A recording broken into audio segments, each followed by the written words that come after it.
I never expected to fall for someone in the middle of a war zone. Camp Bastion, Afghanistan. A sun-scorched hellscape that smelled of sweat, gun oil, and desert dust. I was Staff Sergeant Ava Ramirez. Tough, trained, and tightly coiled. Married back home to a man I barely spoke to anymore. We used to send letters. Now even silence felt like a routine. Then came Sergeant Nathan Briggs. He was assigned to our convoy unit. Lean, scarred, and all wolfish charm.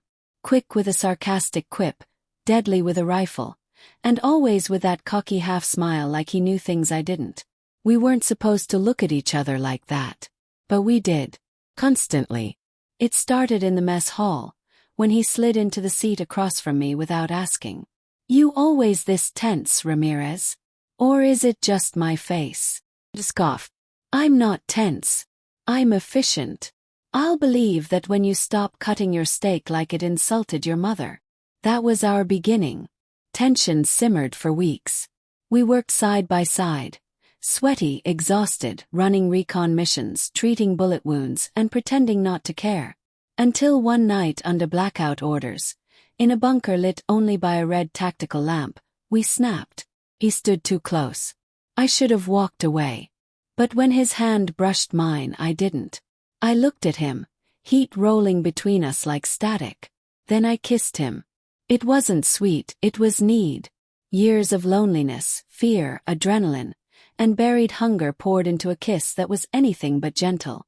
I yanked his shirt off.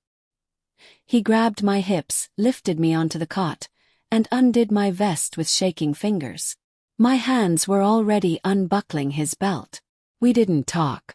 We barely breathed. His mouth claimed my skin like it was the last warmth he'd ever know.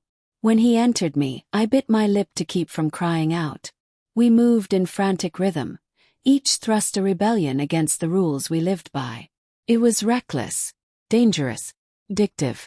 And it happened again and again. We learned to steal time.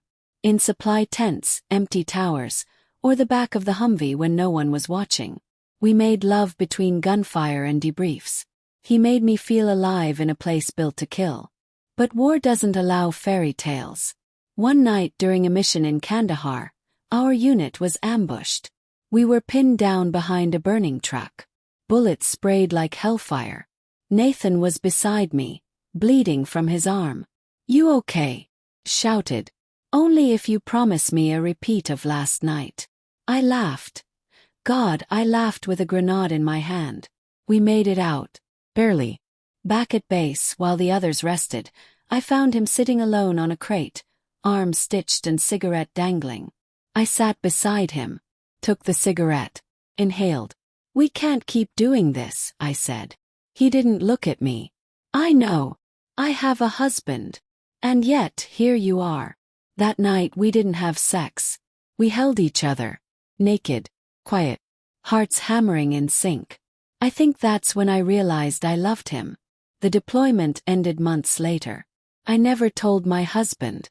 I didn't have to. He knew. Nathan and I stayed in touch. Sparse calls. Long silences. But he was in me like the desert. Hot, dangerous, unforgettable. Years later, we ran into each other at a VA benefit in D.C. No uniforms.